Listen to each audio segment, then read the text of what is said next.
Pasukan Putin hancurkan gudang senjata Ukraina, 45.000 ton amunisi kiriman dari NATO hancur lebur.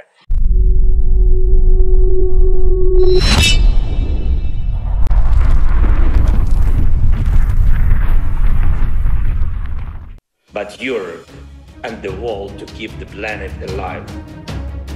Selain itu, pasukan Rusia juga mengklaim telah menghancurkan 5 gudang amunisi di tempat lainnya. Tak hanya menargetkan gudang, pasukan Rusia juga menyerang unit Brigade Mekanis ke-72 Ukraina di Donetsk.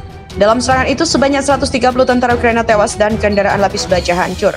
Dikutip dari Russia Today, pasukan Moskow menggunakan rudal berbasis udara presisi tinggi saat melakukan serangan. Terlepas dari kemajuan itu, Rusia mengakui bahwa militernya mengalami kerugian besar akibat perang. Sementara itu, Angkatan Bersenjata Ukraina telah melakukan upaya untuk mengatasi kekurangan personel di Donbas. Kiev juga mengirim warga Ukraina yang dilatih dari pusat pelatihan untuk bertempur di garis depan. Presiden Ukraina Volodymyr Zelensky sebelumnya menggambarkan kondisi pertempuran di Donbas sebagai neraka. Meski begitu, Zelensky tak terlalu khawatir karena masih memiliki persediaan senjata dari Barat. Ia menghimbau Amerika Serikat dan sekutunya untuk lebih banyak memasok senjata khususnya peluncur roket HIMARS. Sementara itu, Moskow juga telah berulang kali memperingatkan Barat agar tidak mengirim senjata ke Kiev. Pasalnya, keputusan itu hanya akan memperpanjang konflik, meningkatkan jumlah korban, dan juga akan mengakibatkan konsekuensi jangka panjang.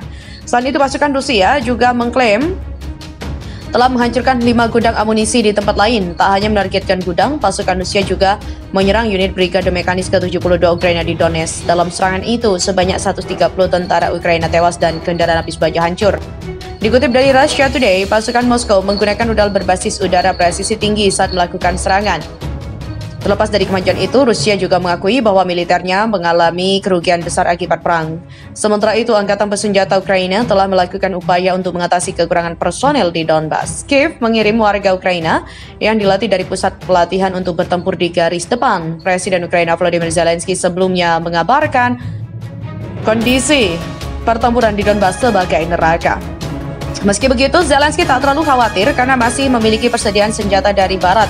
Ia menghimbau Amerika Serikat dan sekutunya untuk lebih banyak memasok senjata khususnya peluncur roket HIMARS. Sementara itu, Moskow telah berulang kali memperingatkan Barat agar tidak mengirim senjata ke Kiev. Pasalnya, keputusan itu hanya akan memperpanjang konflik, meningkatkan jumlah korban, dan akan mengakibatkan konsekuensi jangka panjang.